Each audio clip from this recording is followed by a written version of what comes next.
কি দিনকাল পড়লো মাগো, গ্যাসের কি সমস্যা। রূপনারায়ণপুরে কোথাও কোনো দোকানে স্টোভ নেই। কি জ্বালা কি জ্বালা।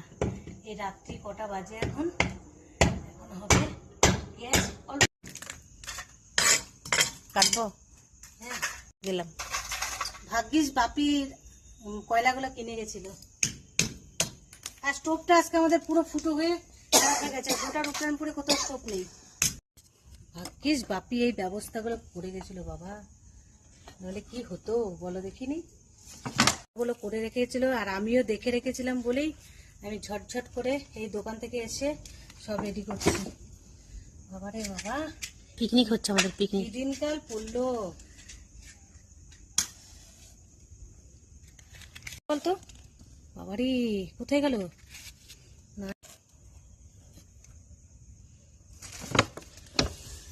ক্যামেরা সরাস। অনেক বছর করিনি। নুন জ্বালালাম। বাবারে বাবা, এই যাত্রা ভুবনচন্দ্র বেঁচে গেল রে।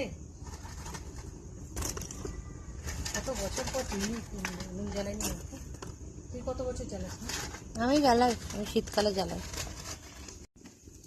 বল। বাপি ভাগ্যিস ব্যবস্থা করে দিল ভুবনচন্দ্র এই যাত্রা।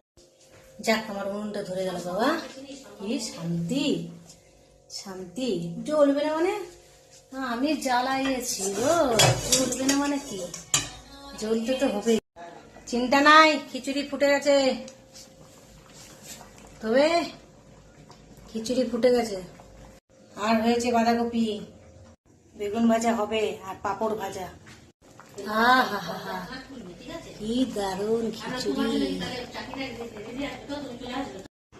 এই হচ্ছে আমাদের পাঁপড় ভাজা, খিচুড়ি, বেগুন ভাজা আর হচ্ছে বাঁধাকপি। চলো খেয়ে নি, হয়ে গেল। উনুনে অনেক আঁচ আছে, এই যে আলু সিদ্ধ বসিয়ে দিয়েছি।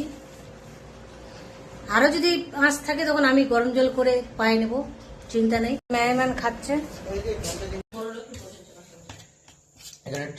নিমো কেমন হয়েছে? মায়ের চেয়ে ভালো হয়েছে। হ্যাঁ, কত কষ্ট করে আমি করলাম বলতো উনুনটা জ্বালিয়ে। এই দেখ দা দিয়ে হাত কেটে আঙ্গুল উড়ে গেছে। তারপরে দাটা পরিষ্কার করবো, তারপরে আবার তোর বিছানার তলে রেখে দেবো। এই যে উনুন আমি এক্ষুনি যে পরে ধরে দিচ্ছি, এক্ষুনি।